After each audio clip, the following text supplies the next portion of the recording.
பணித்துளிகள் November 22, 2025 இன்றைய தியானத்திற்கான தலைப்பு இணைந்து செயல்படுங்கள். தியான வசனம் 1 கொரிந்தியர் 12:21.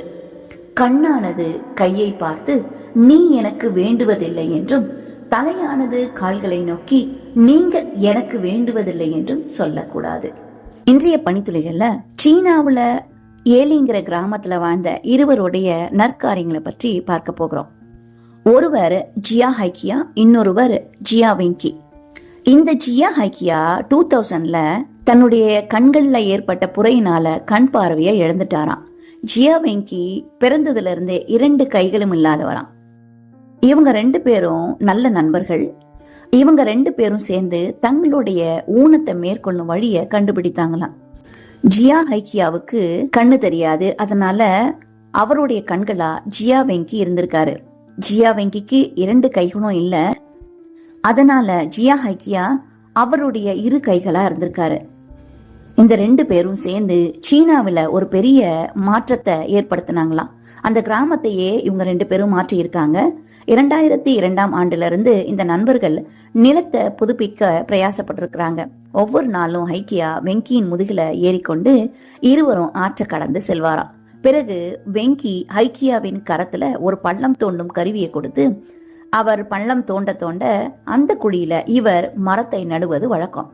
ஒருவர் குழி தோண்ட மற்றவர் அதில் மரக்கன்றை நட இருவரும் இணைந்து 10,000த்திற்கும் மேற்பட்ட மரங்களை நட்டு இருக்கின்றனராம்.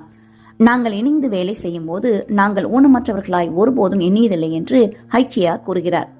நாங்கள் குழுவாக செயல்படுவோம் என்றும் சொல்லுகிறார். பிரியமானவர்களே, பவுல் அப்போஸ்தலர் திருச்சபையை சரீரமாய் ஒப்பிடுகிறார். அதில் ஒவ்வொருவராய் ஒவ்வொரு அவயத்திற்கும் மற்ற அவயத்தின் உதவி தேவை எனப்படுவதை சொல்லுகிறார். திருச்சபை முழுவதும் கண்களாயிருந்தா காது போல அது வேலை செய்வது எப்படி? எல்லா அவயங்களும் காதுகளாயிருந்தா அது மூக்கை போல வாசனை தருவது எப்படி? அவரவருடைய ஆவிக்குரிய வரங்களுக்கு ஏற்ப ஒவ்வொருவரும் திருச்சபையில பங்கேற்க வேண்டும் என்று சொல்லுகிறார். ஜியா ஹைக்கியா மற்றும் வெங்கியை போல நாமும் நம்முடைய பலத்தை இணைத்தால் உலகத்திற்கு ஒரு மாற்றத்தை கொண்டு வரலாம். ஒரு புறம்போக்கு நிலத்தை சீர் செய்ய இருவரும் தங்களுடைய திறமைகளை ஒன்று சேர்த்தனர். இந்த காரியம் செயல்பட்டு கொண்டிருக்கும் திருச்சபைய விளக்கும் ஒரு அருமையான உருவகம்.